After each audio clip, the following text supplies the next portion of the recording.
They say death shall come on swift wings to whoever touches the tomb of the pharaoh.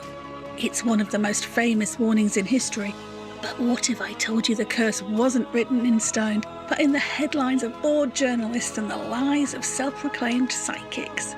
Today we're dissecting the curse of the pharaohs using a very questionable source called The World's Greatest Mysteries. Let's find out how a mosquito bite, an exclusive press deal, and a healthy dose of Egyptomania created a supernatural legend that just won't stay buried.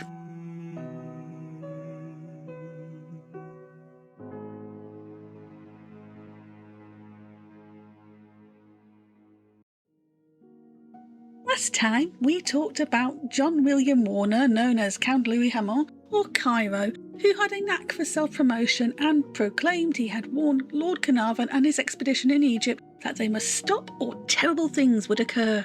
So let's now take this discussion straight to the heart of the expedition, to 1922 in the Valley of the Kings, with the discovery and subsequent opening of the tomb KV62, that of the long unknown pharaoh Tutankhamun, and the recounting from a new entry in the proceedings, The World's Greatest Mysteries, which I'll call Mysteries from here on out, by Nigel Blundell. Fair warning, this will naturally get a little historical, and it isn't a story in the same way my previous videos have been. It's more a debunking of accounts surrounding this unfortunate legend, using the Mysteries book as a springboard. Venturing into the Valley of the Kings near Luxor in Egypt, British archaeologist Howard Carter led a team which was financed by George Edward Stanhope Molyneux Herbert, who was the 5th Earl of Carnarvon, also known as Lord Carnarvon. They were searching for undiscovered tombs and relics. Carnarvon frequented Egypt in winter months for health reasons, stemming from a car accident in 1903 which left him with a susceptibility to lung infections. But he was still in England when a message from Carter arrived informing him of the expedition's success on finding an unopened tomb. Carnarvon began preparations for travel, but according to Cairo, this was when Cairo sent his first message to deter the Earl, at least according to the world's greatest ghost, which, according to Mysteries, said the following: Lord Carnarvon not to enter tomb. Disobey at peril. If ignored, will suffer sickness. Not recover. Death will claim him in Egypt. Now a quick interjection. That doesn't read like a letter, it reads like a telegram. But regardless of the medium, the message was clear, though likely completely fabricated given it was reported only some time after Carnarvon's death. Also, Mysteries says Carter was American. Oh dear, this isn't something we can blame the Americans for, silly book. I'm already finding holes in this book, and we've barely started. If you've ever heard a King Tut fact that sounded a bit too spooky to be true, drop it in the comments. Let's debunk them together. Speaking of Tutankhamun facts, here are some basics.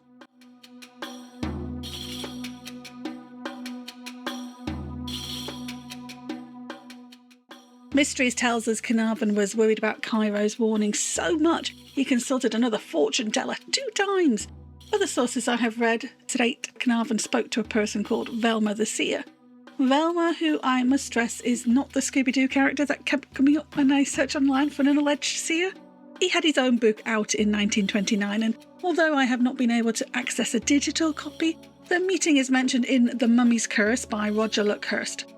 Velma claims to have read Lord Carnarvon's palm and foresaw spots had greatly increased in density and the one on his lifeline was perilously near his present age. Carnarvon's own son apparently claimed his father was a believer in spiritualist matters and was a member of the London Spiritualist Alliance, but that does not necessarily mean either Cairo or Velma predicted anything that signified a supernatural influence upon Carnarvon's life, particularly when the publications of their claims are after the death of Carnarvon. The expedition opened up the tomb in 1922, but it wasn't until 1923 they reached the burial chamber of the pharaoh. A clay tablet found on the threshold was alleged to state, "Death shall come on swift wings to whoever toucheth the tomb of the pharaoh."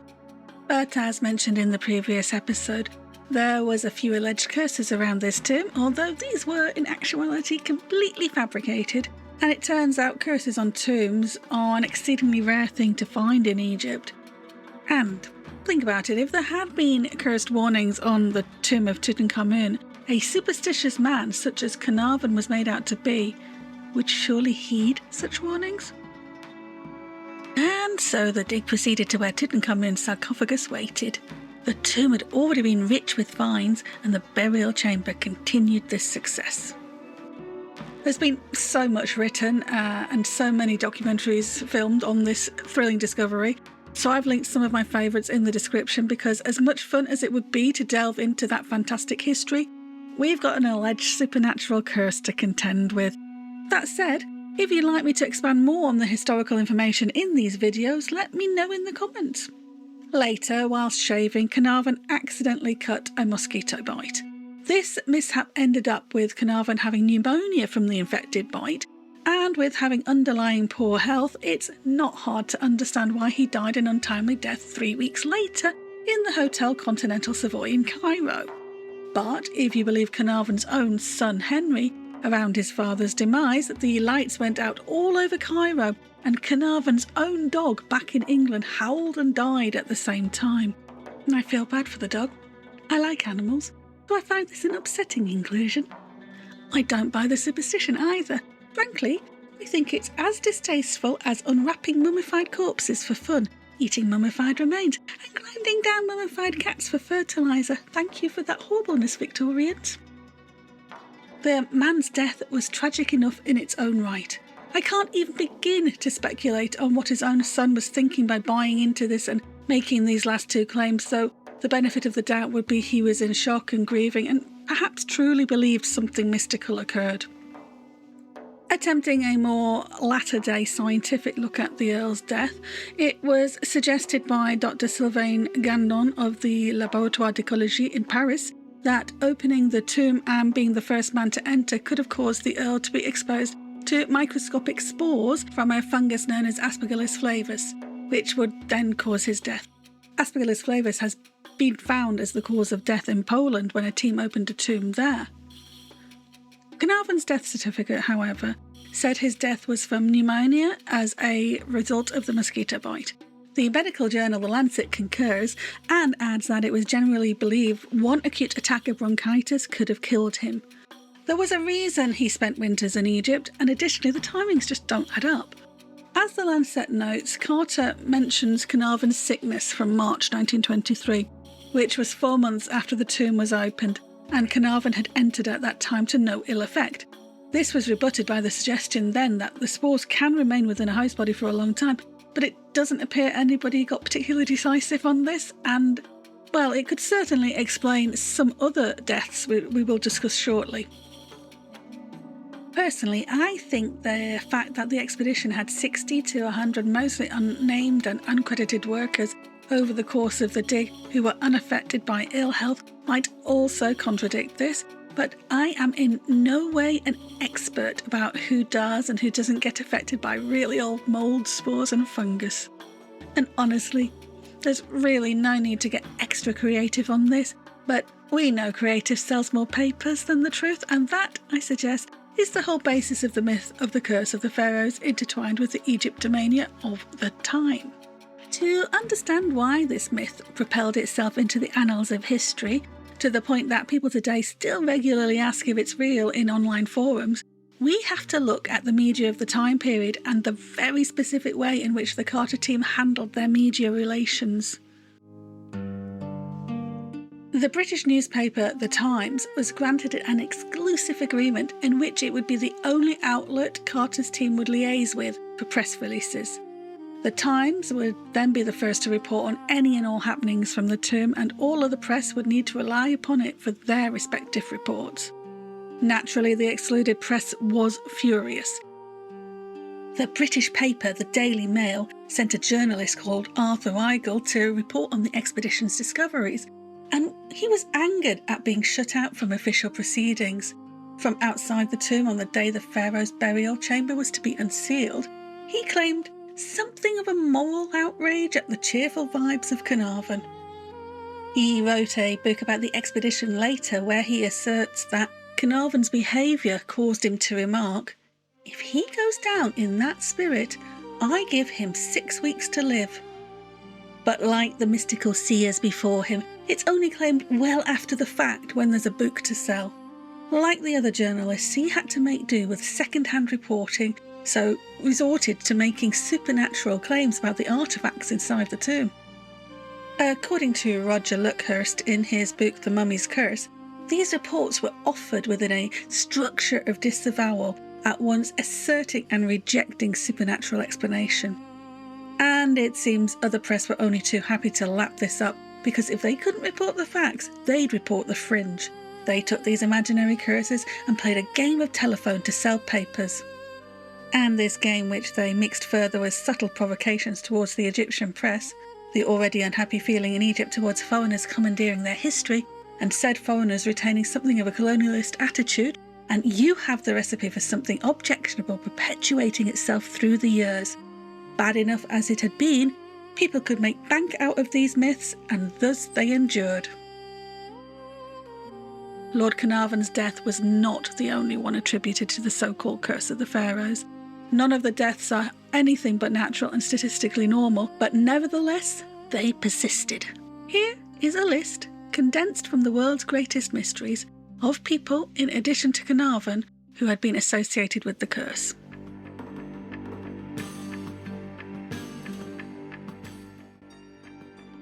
Mysteries says Arthur Mace was a 53-year-old American archaeologist who died at the Hotel Continental in Cairo after complaining of being tired and lapsing into a coma. Other sources confirm he was English but born in Tasmania and actually had relatively poor health from around 1912 or 1913, so when he was working on the Tutankhamun site he had, like Lord Carnarvon, underlying health conditions. He contracted pleurisy and pneumonia on the job, which had him retire from the team in 1924. He returned to England, where he died in a nursing home in 1928, not particularly curse-like. Next, Mysteries tells us about a man called George Gould, aged 59 years old, who was friends with Lord Carnarvon. Upon receiving news about Carnarvon's death, he rushed to Egypt and visited the tomb.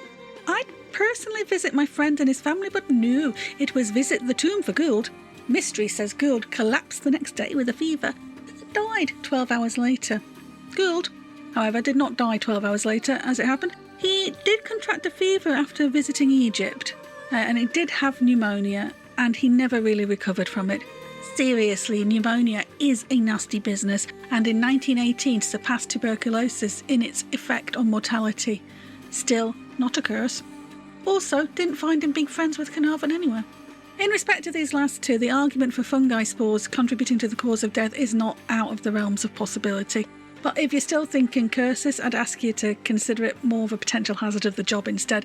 Most of those working on the dig lived a normal lifespan thereafter. Besides, what is this curse doing, cherry-picking like this anyway? No, don't answer that, please, just no. Next on the list is Archibald Reed, a radiologist. He x-rayed the body of Tutankhamun, but according to Mysteries, he returned to England not long after from exhaustion and died soon after. The point to note here is, according to the man's own obituary, he died in Switzerland. Further, he was already in poor health, having radiodermatitis from his work as a radiologist and a progressing disability from same. He had gone to Switzerland for the air, hoping to feel better, but died there from an abdominal condition which did not improve following surgery. He was 53 years old and, by all accounts, was a pioneer in radiology. It's upsetting, really, to have someone remembered for his alleged curse than it is for his contributions to medicine. For this next section, please be mindful that there will be discussion of death by suicide. We now come to Richard Bethel, who Mystery says was Carnarvon's secretary whilst the dig was in progress. He was found dead in his bed from a heart failure. This is incorrect. Richard Bethel was actually Howard Carter's secretary and was the son of Lord Westbury. Bethel, aged 46, was found dead in 1929 in his room at the Bath Club in Mayfair, London. It appeared potentially suspicious, but this was enough for the press to speculate if this was the work of the curse, particularly noting some prior fires at Bethel's home, despite the fact a staff member working there had already admitted to the arson. Lord Westbury seemingly could not come to terms with his son's passing, and ended his own life by jumping from the 7th floor of his Westminster apartment.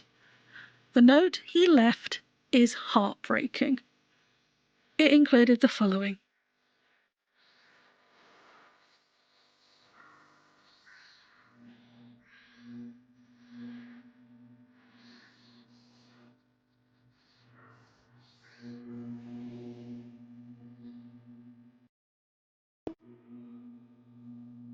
This is clearly upsetting. And even though this was almost 100 years ago, my heart goes out to this family. And I am so disappointed in the press of the time jumping to the curse by way of explanation. It's just disgusting behaviour. Unfortunately, the hearse taking Westbury's coffin to the cemetery accidentally hit 2 young boys on the way, and one died as a result, and he was just 8 years old. It's an absolute tragedy. But it did not stop the press from announcing it was the curse yet again.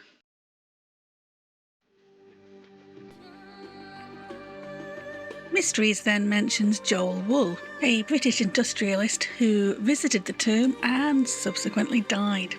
I don't even know who this person is. I have searched and found no information on them at all. The only time they crop up is in relation to this curse, and therefore, unless someone can point me the way of a biography and a genuine obituary, I'm going to have to suggest this person might not actually exist.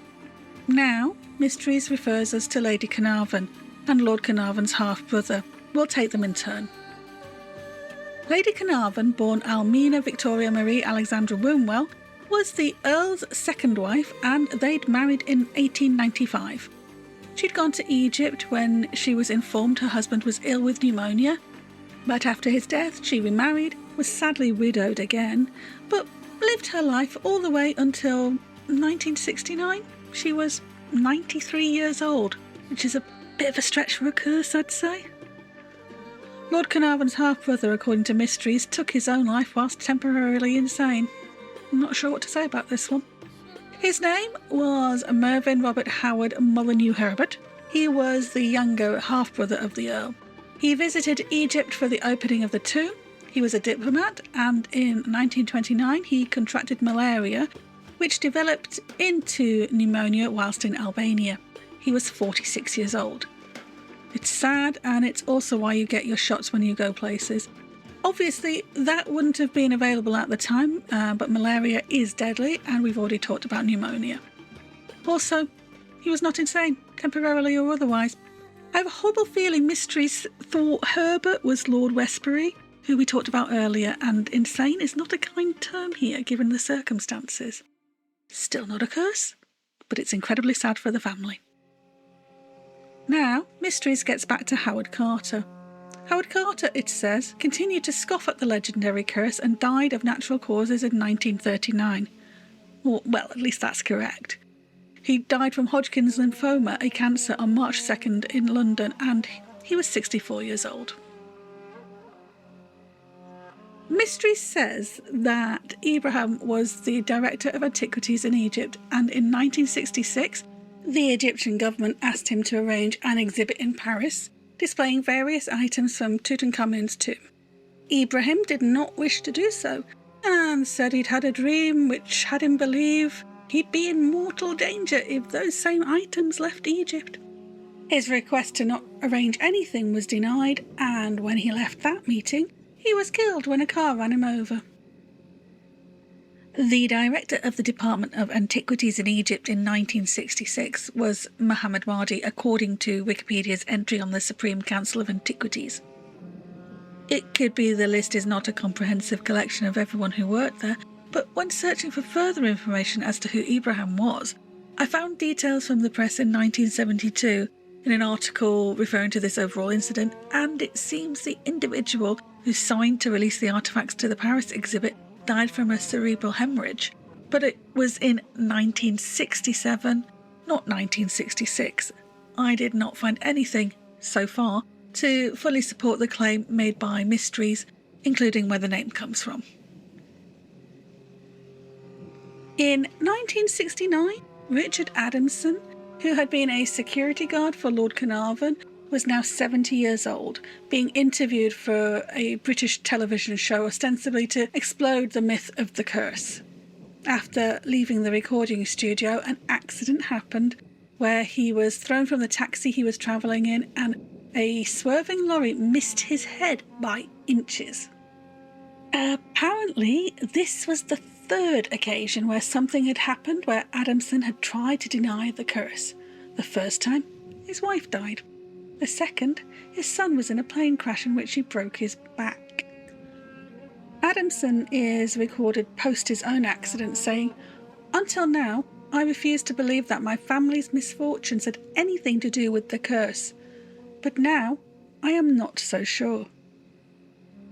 In 1981, Richard Adamson went back to Egypt with journalist John Lawton. He made the journey in a wheelchair, as in the mid-70s he'd had to have his legs amputated. When Lawton asked if this was due to the curse, Adamson said no, it was because of the First World War. His own doctors confirmed because of the damage to his arteries from gas poisoning, the operation was performed. But in this same article, it shows the conflict with history. Accounts up until Barry Wynn's 1972 Behind the Mask of Tutankhamun do not record Adamson's presence at the tomb. Adamson collaborated with Wynn on this book, and each account muddies up the next. It's bad enough with this sort of conflict, but to add curses on top of it? Evidently, Adamson survived long after the curse. But I take his story with a grain or two of salt.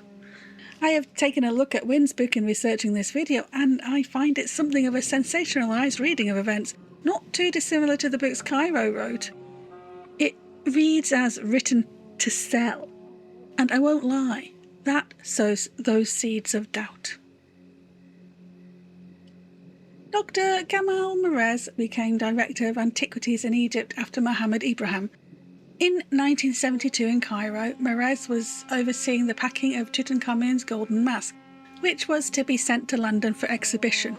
Apparently, he said, "I, more than anyone else in the world, have been involved with the tombs and mummies of the pharaohs, yet I am still alive. I am living proof that all the tragedies associated with the pharaohs have been pure coincidence. I don't believe in the curse for one moment." Mysteries says the same day as he had overseen the museum work, he died from circulatory collapse. He was 52 years old. I found newspaper articles of the time reporting on this incident, and it seems Merez died from a cerebral hemorrhage. I chalk this up to an unfortunate coincidence, but reporting at the time did suggest the curse was reignited in the public imagination. Next in mysteries, we have a flight crew who were tasked with flying Tutankhamun's relics to Britain for the exhibition, even after Merez's death. This crew consisted of Flight Lieutenant and Chief Pilot Rick Lorry, Flight Engineer Ken Parkinson, Chief Technical Officer Ian Lansdowne, Flight Lieutenant Jim Webb, Steward Sergeant Brian Rounsford, and a girl, who were apparently all dead or had suffered bad luck in the 5 years following the job. Also, history refers to her only as a girl, because apparently, in 1980, professional RAF personnel only deserved a name if they were men. We'll call that mystery number 1. Lorry and Parkinson died from heart attacks. Parkinson's wife, unnamed, said her husband suffered a heart attack every year after the flight, each one at the same time of year. In 1978, age 45, he died. Lorry died aged 40 2 years earlier, and his also unnamed wife said, "It's the curse of Tutankhamun. The curse killed him." Lansdowne's leg was in plaster for 5 months, following an accident with a collapsed ladder he'd been standing on. It's alleged this was the same leg that kicked a box which had Tutankhamun's death mask in it, which Lansdowne had made a joke about at the time. Webb's home burnt down in a fire in which he lost all his possessions. The girl, who was probably an adult woman, left her job with the RAF following a serious operation. Thanks for that information, that's really spilling the tea right there, mysteries. Finally, Rounsel has the following to say. On the flight back, we played cards on the coffin case. Then we all took it in turns to sit on the case containing the death mask, laughed and joked about it. We were not being disrespectful, it was just a bit of fun. Ransel, 35 years old at the time, had 2 heart attacks within 4 years of the job. Oof, there's a lot there. Let's see what we can find on each. Regarding Ken Parkinson, his wife Ida Parkinson dismissed the curse, calling the deaths a string of coincidences. The girl turned out to have a name too, although annoyingly her job title is still unknown. Pat Horn apparently had an illness for which she had to have an operation. She left the RAF afterwards, I imagine, to fully recover. I've not yet found anything on the others, but it doesn't appear Ransel died from the second heart attack. I'll keep digging and update if I find anything. The entry in Mysteries continues with a reference to Philip Vanderberg, who wrote The Curse of the Pharaohs, positing the possibility of a bacteria which developed a new strain or strains over time being the root cause of the deaths attributed to the curse. And in the same book he follows up with a reference to Professor Louis Bulgarini's 1942 solution for the cause of the curse. Mysteries uses this information too and quotes Bulgarini as saying, "It is definitely possible that the ancient Egyptians used atomic radiation to protect their holy places. The floors of the tombs could have been covered with uranium, or the graves could have been finished with radioactive rock. Rock containing both gold and uranium was mined in Egypt 3,000 years ago. Such radiation could kill a man today." However, according to Eleanor Dobson in Victorian Alchemy, whilst there was a Louis Bulgarini who existed mid-20th century, he was an illustrator who drew sci-fi art, so the appeal to his scientific authority is possibly a bit weaker. Regardless, I think these science-based theories are a little more plausible than straight-up curses which rely on colonialist fears and racism. They may not be the answer, but a search for a scientific root for the curse continues. Ross Fellows has a recent paper regarding radiation sickness and hematopoietic cancers, which are stated to be prevalent in Egypt both past and present. It still isn't a mystical curse, but if it contributes useful information towards helping people in the region treat cancer, then I'm all for it. Ultimately, the curse was a moving goalpost. When mysticism failed, they pivoted to superstition. When that grew thin, they appealed to pseudoscience and actual science. It was a cocktail of colonialist fear, xenophobia, and the eternal desire to make quick coin, even off the dead. We fear death, we fear the other, and when the two meet, the lie has been around the world twice before the truth has even got its pants on. Frankly, I think the real curse might be from the living in this case, not the dead. But we're not even done. Egyptomania had been in the public consciousness for some time before Howard Carter's team had even ventured into the Valley of the Kings. Next time, we're following Cairo's claims all the way to the deck of the Titanic. If you want to see me get even crosser at this old grifter, hit subscribe and ring the bell so that you don't miss the voyage. Bye for now.